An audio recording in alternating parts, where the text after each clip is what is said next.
সম্মানিত দর্শক, পুরাতন সালোয়ার দিয়ে বা পুরাতন পায়জামা দিয়ে কিভাবে নতুন একটি পায়জামা কাটিং করবেন আজকের এই ভিডিওতে এই বিষয়টি শেখাবো। তো সবার প্রথমে এখানে দেখুন, আমি এখানে পুরাতন একটি সালোয়ার বা পায়জামা এখানে নিয়েছি।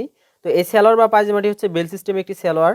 তো প্রথম অবস্থায় আমি কাপড়টা 4টা ভাঁজ করার পর এখানে যে কাজটি করব, আমার এখানে জাস্ট হিপের এখানে মাপটা এবং এখানে কাপড়টা উপরের দিকে বা কোমরে এখানে হচ্ছে সোজা করার জন্য একটা মার্ক করে দিয়ে দিব।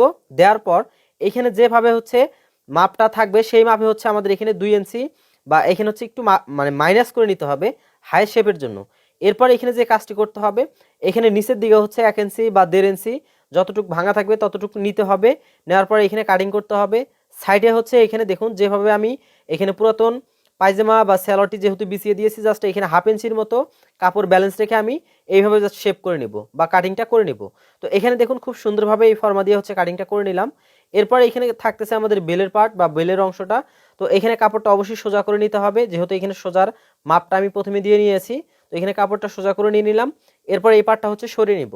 এখানে যে দেখুন, এখানে হচ্ছে ভাঁজ আছে হচ্ছে 4টা ভাঁজ। তো এখানে হচ্ছে অবশ্যই আমরা যে কাজটি করব, প্রথম অবস্থায় এখানে এলাস্টিকের আমরা মাপটা বের করে নিব। তো এলাস্টিকের জন্য নর্মালি চওড়া এলাস্টিক বা চ্যাপ্টা এলাস্টিক 1 ইঞ্চি হলেই হয়ে যায়। তো এটা নেওয়ার পর আমরা এখানে লম্বালম্বি করে এটাকে হচ্ছে একটা মার্ক করে নিব।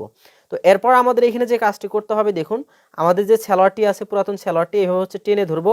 টেনে ধরে আমরা এখানে দেখব কতটুকু এখানে হয়। তো যতটুকু হবে তার সাথে এখানে সেলাই মার্জিন আছে। তো সেক্ষেত্রে আমরা এখানে 1 থেকে 2 ইঞ্চি আমরা বের করে নিব। তো এখানে আছে আমার হচ্ছে 38 ইঞ্চি, তাহলে এখানে 40 ইঞ্চি করে নিয়ে এখানে 4টা পার্ট আছে 10 ইঞ্চি এবং এখানে আরও হচ্ছে আমি 1/2 ইঞ্চির মতো হচ্ছে ব্যালেন্স রাখবো। এবং চড়াটা এটা হচ্ছে আপনি 5 থেকে শুরু করে 7 ইঞ্চির ভিতরেই রেখে দিবেন। এটা সব ধরনের সালোয়ারেতেই হচ্ছে লাগে।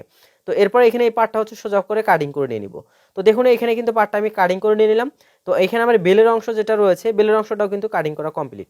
তো এভাবে কিন্তু আপনি একটি পোশাক দিয়ে একটি পোশাক কিন্তু কাটিং করতে পারবেন। ভিডিওটি ভালো লাগলে